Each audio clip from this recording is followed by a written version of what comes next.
So there's a lot of talk right now in Portland about where things went wrong with Damian Lillard and pretty much where the franchise is right now. How did they get into this predicament? Ownership is currently under fire, and honestly, it's well-deserved. And as nice as the assets that we had this offseason were, the reality is I don't think there was anything Portland could have done that would have turned them into a championship team that would have been able to compete with Denver this year.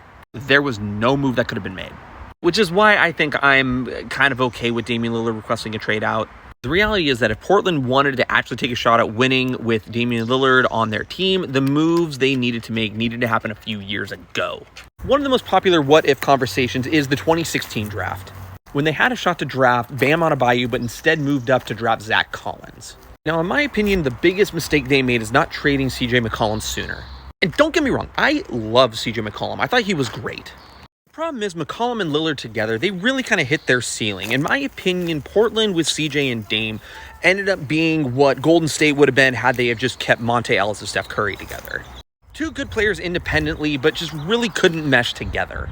What I think the Portland Trailblazers should have done is in 2017 or 18, made a trade with the Indiana Pacers to go get Sabonis and bring him to Portland. I don't just say that because his dad had a rich history here in Portland. The reality is that Portland at the time had a lot of backcourt, not a lot of front court, and the Pacers had the exact opposite. The Pacers had a great front court in Miles Turner and Sabonis, but needed shooting. So the Pacers get a pick and CJ McCollum, and the Blazers get Sabonis.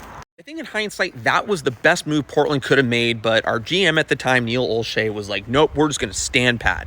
Which is a bummer, because right now, I think that Lillard and Sabonis together on Portland would have been the modern version of Kobe and Paul Gasol. Meanwhile, I think CJ would have flourished in Indiana, and really the Eastern Conference as a whole. McCollum was always just like that one tier in the West under being an all-star, but I think in the East, he genuinely had a shot at being an all-star. I think McCollum and Turner would have just been a great 1-2 punch. I think it genuinely could have been a trade that helped both sides. Back to kind of where things are right now.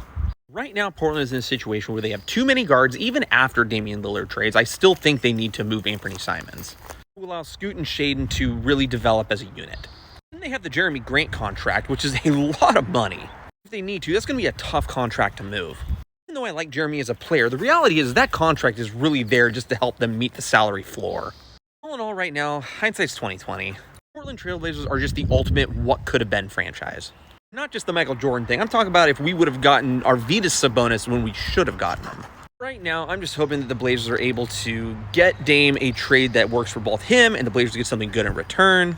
They're able to move Anthony Simons to a place, get something good in return for him, and just have a lot of fun next year because there's not really a whole lot else to hope for. Gonna be interesting.